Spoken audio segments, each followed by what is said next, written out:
falando de profecia, de Bíblia, de libertação, de escravidão, que a gente vive hoje aí no sistema hegemonicamente aí estatal, querendo aí dominar. A gente está vendo aí uma série de coisas a nível de macroeconomia, macropolítica, tarifaço, é isso e aquilo, é apoio de lá e de cá. Como é que Será que eles vão abrir... Rapaz, Lula tá querendo abrir as pernas pra China, acabar com a taxa da blusinha. Isso vai bombar pra popularidade dele, viu? Eu acho que é capaz, inclusive, se ele abrir as pernas mesmo pra taxa da blusinha, liberar geral, ele pode, inclusive, mamar no IOF. Inclusive, é mais econômico pro governo tributar a saída de dinheiro do que ficar abrindo pacote da galera, não é isso? O IOF tá brabo, né? Só, velho, mete-lhe bronca logo 10 ou 20% aí pro dinheiro que sai do país e não precisa abrir a embalagem de mais ninguém. O que mais aborrece o cara que compra as porcarias da Shine, da Shopee, dessas porcarias, não é nem a taxa que a porra às vezes é um valor relevante, é ficar 2 anos pra receber o negócio, não é isso? Se eles abrirem as pernas pra China, eu acho que Lula pode ter um boomzinho de popularidade.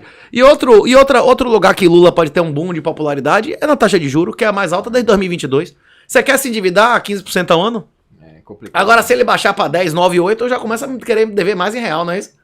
Hein? A 10% em real ao ano, você não quer se endividar, não? Venha milhões se você puder me dar. É dizer em Bahia, Banco do Nordeste, venha, eu aceito, não é isso? Agora, nesse cenário todo, Renatão, de crise institucional, 3 poderes, um tomando conta do outro, um fazendo uma coisa, atribuição do outro, um desrespeito retado como é que você vê? É melhor realmente correr, ir pra fora, deixar o circo pegar fogo, ou de alguma forma contribuir com a amenização da coisa? É o seguinte... o PT dizia que Alexandre de Moraes era vagabundo, era criminoso, era tudo que não presta, quando Alexandre de Moraes foi nomeado. Que era uma criatura que trabalhou, foi indicado, tinha relações íntimas com o pessoal do PSDB, não é isso?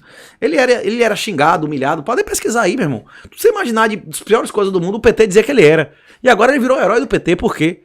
Porque Bolsonaro colocou ele. O Bolsonaro fez a mesma coisa de Lula. Foi boca mole, ameaçou uma coisa muito mais forte e capaz do que ele, não é isso? Ou ele não respaldou o filho dizendo que o prazo, quando você saísse das 4 linhas, um soldado e um cabo fechava? Pois é, se você fosse ameaçado nesse nível, você responderia como? Ele fechou, deu beijo, foi assistir, tomar vinho, dar beijo e assistir filme com Toffoli lá e botou os indicados de Toffoli no STF. Bolsonaro hoje diz que sofreu a maior humilhação da vida dele ao colocar a tornozeleira. Quem serve a Jesus... Voltando ele não estava bem no sermão, né? Tem gente que divide, né? Que as bem-aventuranças é ele indo pro sermão da montanha, né? Sim. Mas na bem-aventuranças é muito claro, Jesus é muito claro, meu irmão. Se você for injustiçado por servir a verdade, você deve se sentir honrado e não humilhado. Se Bolsonaro se sente humilhado por botar a tornozeleira, é que ele sabe que ele fez alguma coisa errada, não é isso? Hein? É brabo, A gente tá vendo aí, né? Eu sei que a gente tá As freiras que foram guilhotinadas na Revolução Francesa iam cantando, alegres que ganharam créditos com Deus como mártires, não é isso ou não? Paulo na prisão, né? Mas é uma honra ou não é morrer por Jesus? Mas é uma honra ou não é morrer por Jesus? Tá escrito lá nas bem-aventuranças, não é isso? Tem as bem-aventuranças sem ser em Mateus, mas Mateus que tem um completão, não é isso? É verdade. Cara, a gente vê que o mundo a gente vê essa tribulação, essa dificuldade toda. Eu queria até te perguntar uma coisa de cunho mais pessoal também, no sentido de que a gente sabe que nesse mundo a gente vai ter tribulação, a Bíblia fala isso, mas a Bíblia fala que é pra gente ter bom ânimo, né? Apesar de tudo, porque Jesus venceu, a gente vai vencer. Com certeza você teve dificuldades, a gente vê... Meu reino não é desse mundo, não é isso? Exato. A gente vai vencer, mas não é aqui, não é isso ou não? Se você fosse listar, assim, das dificuldades que você mais teve, até depois dessa exposição toda, você acha que tem uma coisa assim que mais pegou você, sua família, né? Dentre as dificuldades que sempre aparecem na nossa vida. Rapaz, a internet... salvou a minha saúde física, mental e intelectual. Pô, que massa, velho. Rapaz, eu nunca descobriria o libertarianismo se não fosse a internet, velho. Caras como o seu Josuelito Brito, que botaram dinheiro na década de 80 pra traduzir a obra de Rothbard, não eram pessoas muito conhecidas, eram? Você frequentou a onda ali e nem sabia que era o pai de Aaron, não é isso? Verdade. Esse negócio era uma coisa realmente muito restrita. Eu consegui, na década de... Quando começou a internet, meu irmão, eu consegui nos anos 2000 assistir quem era Friedrich Hayek na internet, quem era Milton Friedman na internet, que era o filho de Milton Friedman, que era o neto de Milton Friedman, já existia na internet. Mises, né? Pô, você viu a apresentaçãozinha lá dos magnatas no Missão Bitcoin? Sim, eu começo com o cara em 99 dizendo, olha, vai ter um dinheiro da internet. Vai ter um dinheiro da internet quando resolveu o problema do gasto duplo, caralho, velho. Os caras sabiam o problema dos generais bizantinos no milênio e no século passado, velho. A gente bota aquele videozinho do Hayek lá da década de 70, ele dizendo, olha, o problema do poder ilimitado do governo é o poder de imprimir moeda. A gente nunca vai destruir isso de maneira violenta, a gente vai ter que arranjar uma maneira não violenta, não é isso? De tirar a riqueza que ele não possa tomar. É isso. Na hora que... Eu, inclusive, quando eu entendi o juro negativo, eu pensava em me matar mesmo, velho. Dizendo, fudeu. O que eu fizer é do vagabundo, eu sou escravo dessa ditadura satânica. Só que com Bitcoin você não é mais escravo. Você não é escravo de lei feminista, não vai tomar um centavo seu. Se eles lhe matarem e ninguém lhe honrar, você leva seu dinheiro pro caixão. Muda a relação de homem e mulher, governante e governado, de sócio, muda a zona toda. Eu posso fazer um contrato de dote de alguém querendo casar com a filha minha, ou eu posso fazer um setup sucessório que eu quiser, cagando pra lei. Foda-se o que de lei disser. Não é isso, vai me prender no caixão, não é isso ou não? É a beleza da descentralização, né? Pois é. Pegando esse gancho aí, você me indicou um livro, cara, eu sou muito grato. Thank God for Bitcoin. Obrigado, Deus, pelo Bitcoin. Não, tem halal. Tem, como é o nome do documento lá, tanto o iraniano, que é sunita e xiita, tem documentos, inclusive, dos muçulmanos, dizendo que é a forma mais halal de alocação de recursos, não é isso? Eu tava falando aqui nos bastidores antes de começar, e aí eu quero sua opinião também com relação a isso. A gente vê que o Bitcoin trouxe a blockchain, né? A blockchain trouxe o Bitcoin, né? Não, já existia antes. Mas foi a primeira, a mais antiga, né? Porque a ideia já existia de blockchain, como já existia também a ideia existiam todas as ideias que juntaram e construíram o Bitcoin, elas foram tentadas, mas separado. O primeiro motor a diesel não foi um carro. Mas juntou um monte de coisa, não é isso? Isso, formou aquilo ali. E formou aquilo Por ali. que eu puxei esse assunto? Eu até mandei pra você aquele vídeo falando da profecia e o Bitcoin. Antigamente, algumas profecias, as pessoas falavam, é conto de fada, isso é história da carochinha, nunca vai ter uma lei, um decreto que vai proibir de comprar e vender no mundo todo. A gente viu a pandemia e já deu um cenário que isso é possível. E agora com o blockchain, com o Bitcoin, com as moedas centrais aí em blockchain, a ECBD6. Agora, como é que vai proibir comprar e vender se o dinheiro, acha que isso é possível? Se o dinheiro pode ser transmitido por qualquer meio de comunicação? Qualquer meio, por rádio. Você vai impedir o cara de fazer uma transmissão de rádio? Aí eu falo, entra o Bitcoin... De carta, de SMS. Qualquer pessoa que possa se comunicar consegue transmitir dinheiro em Bitcoin. Como é que você vai impedir?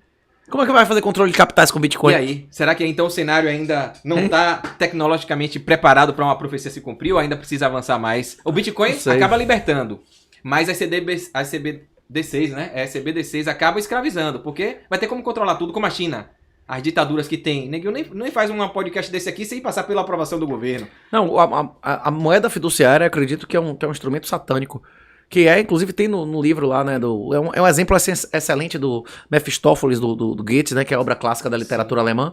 Que o diabo, uma entidade satânica, ensina a fazer uma falsa moeda, que é a promessa falsa de dinheiro. Só que ainda é menos satânico do que o real e o dólar, porque ele promete uma coisa que existe, que é ouro. O real promete a você créditos que vai valer o quanto o devedor quiser que valha. É um crédito, é menos valioso do que uma promessa falsa de ouro. Porque uma promessa falsa de ouro, ele tá prometendo uma coisa que existe, não é isso? Verdade. Na hora que ele promete real daqui a 30 anos, ele define quanto vale o real, não é isso? É uma porra mais satânica ainda, né? É complicado, viu?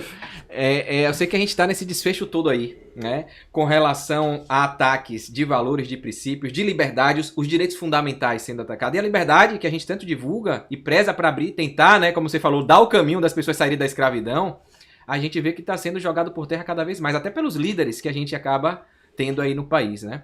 A questão da identidade sendo perdida também, a gente vê que é até bíblico também. A gente foi criado em mais semelhança de Deus e a gente vê o ataque total à família, à identidade. Você acredita que isso também dificulta a abertura de mente das pessoas para entender também a importância de estar livre financeiramente, ter mecanismos que não dependam do Estado? Como é que você vê essa coisa toda da perda da identidade? Tem vários tipos de pessoas, né? Tem pessoas que quando são colocadas sob pressão, rende mais, e tem pessoas que rendem menos, não é isso? Mas, em regra, a invenção ela é filha da necessidade, né? Como pessoas como eu, que nunca aceitaria Bitcoin, que nunca estudaria Bitcoin, que nunca sairia do sistema se não percebesse o juro negativo. Quanto mais controle de capitais tiverem, quanto mais inflação tiver, quanto mais negativo for o juro, mais pessoas tendem a acordar, não é isso? Eu costumo dizer que a terceira lei de Newton tende a nos salvar. O senhor lembra qual é a terceira lei de Newton, doutor? É a lei da ação e reação, não é isso? Ação e reação, é isso mesmo. Quer dizer, em relação à pergunta do brother ali, se vale a pena comprar P2P, eu gosto de referenciar a primeira lei de Newton. Você lembra a primeira lei de Newton? É a lei da inércia. O que está em movimento tende a continuar em movimento. O que está parado tende a continuar parado. O que tá na informalidade, na ilegalidade, e rapaz, é melhor você não mexer nessa porra, velho. Deixa na ilegalidade, não é isso? O que tá na legalidade,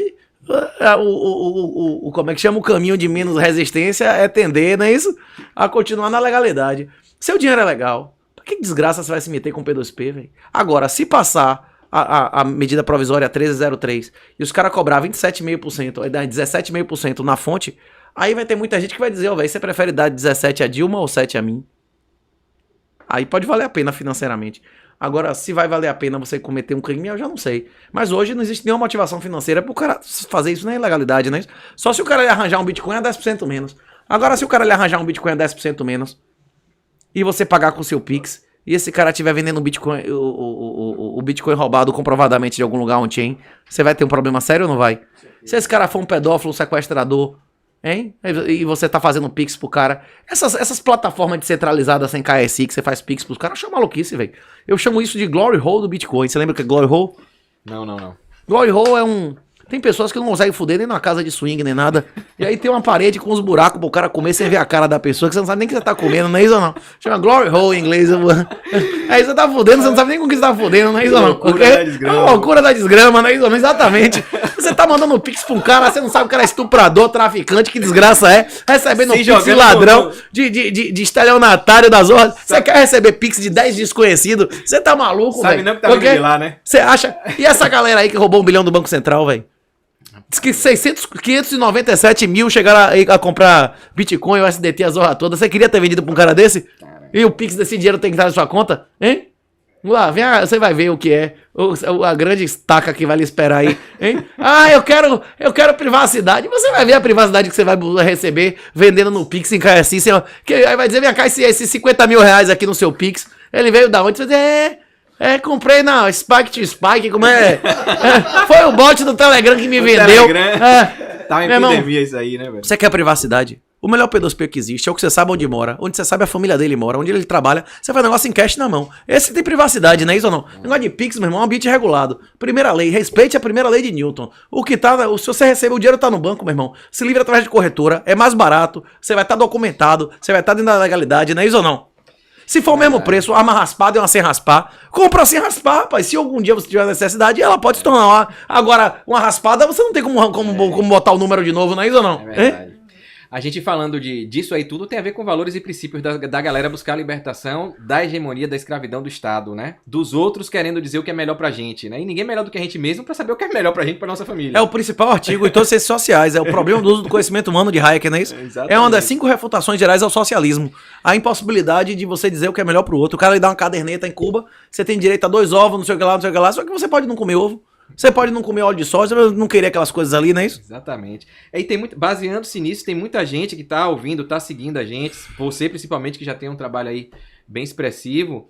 E a gente tinha discutido até sobre a teoria das bandeiras, falamos aqui nos bastidores também, a gente vê a importância disso aí, muita gente, mas ainda cai em um problema, as pessoas que estão ainda começando, estão com dificuldade, digamos, questionam muito da acessibilidade. Você acha que tem esse problema da acessibilidade para alguns que querem... O que é isso? Acessibilidade aleijada? Ter recurso, ter contatos, o network quer, mas não sabe como é que faz, quanto é, às vezes é muito caro para a realidade financeira. Teria alguma orientação para esse perfil de gente que tem pouca grana, que não tem muito network, mas que quer sair dessa escravidão? Pois eu vou repetir uma coisa que eu falei aqui, velho. Minhas avós eram filhas de imigrantes, velho. Meus avós chegaram aqui adolescentes. Meu avô contava que levou 5 anos pra poder comprar um sapato, velho. Você acha que essa pessoa, o cara mais pobre hoje em dia, o moleque mais pobre hoje em dia, velho, ele é mais rico que qualquer pessoa que pisou na terra 300 anos atrás. Um mendigo aqui da rua, o sacizeiro mendigo aqui da rua, se ele quiser, ele tem acesso a corticoide e a antibiótico. Ele não vai ter que meter um guarda-chuva de aço no pênis pra desentupir a gonorreia, não é isso? Não era assim há 200, 300 anos atrás? Você preferia ser o rei do passado, tendo que toda semana desentupir o pênis com guarda-chuva de aço, ou o mendigo daqui que vai lá e pega um corticóide ou uma amoxicilina de graça no posto? Então... O mendigo, a condição natural da humanidade é a miséria. Você acha, rapaz, se você pensar eu sou pobre, eu sou um fudido, você vai se fuder. Assista aquele filme lá, Até o Limite da Honra, de Jane, você assistiu esse filme? Que o cara dizia, quando tinha a apresentação do soldado, Ordem Unida lá, ele dizia assim, eu nunca vi um animal ter pena de si mesmo, não é isso ou não? O animal é congelado, morre, eu nunca vi um animal ter pena de si mesmo. Rapaz, se você quiser sobreviver, nunca tenha pena de si mesmo. Você é o filho querido do Criador de Deus. Você é o filho querido do Deus, o seu pior dia da vida. É o sonho da vida de muita gente, velho. Rapaz, se você acha que sua vida é uma desgraça, você preferia ter sido hermafrodita, cego. Tem gente aí sem braço, sem perna, todo fudido, que o sonho dele era enxergar o dia como você enxerga todo dia de sua vida, não é isso ou não? Ah, eu sou pobre, eu sou um fudido. Seu fudido, olha, deixa eu ficar calado, velho. É narrativa a minha caceta que você é um fudido. O pessoal fica no vitimismo, o mendigo de hoje, ele é mais rico que o imperador de 300 anos atrás. Você preferia ser quem? O cara que toda semana... Lê a Casagrande Senzala, quem não tinha sífilis no Brasil há 100 anos atrás era viado. Imagina. Aí você queria ter sífilis, gonorreia, a zorra toda, ou chegar no posto ali, tomar moxilina, a zorra toda, antibiótico, corticoide e tudo. Chorando Você de tá barriga doido? cheia, né? E a boca, velho? Você acha que como era a boca da galera há 200 anos atrás, 300 anos atrás, com a alimentação, você acha que tinha proteína, a zorra toda que a gente tem hoje? Pão puro, açúcar, tudo que não presta, mas dia ser imundice, fedor. Você acha que era tudo depilado, bonitinho, top? O quê? Hein? E um pouco... O quê? Aonde, meu irmão? Você é rico como a zorra, você é mais rico do que qualquer cara que tenha pisado nesse planeta 200 anos atrás. Agora, a maioria das pessoas que vieram pra esse país aqui, eles vieram no ar-condicionado? Eles vieram de avião pra esse país ou eles vieram em navio? Ficava todo mundo doente, vomitando, cagando na popa, não é isso? Jogando no rapaz. Como é que você acha que nossos ancestrais vieram pra esse país, velho? Como é que você acha que São José, Nossa Senhora e Jesus saíram de Belém? Bota aí no mapa, velho, a distância entre Belém e o Rio Nilo, meu irmão. Você acha que esses caras foram como, velho? Hein?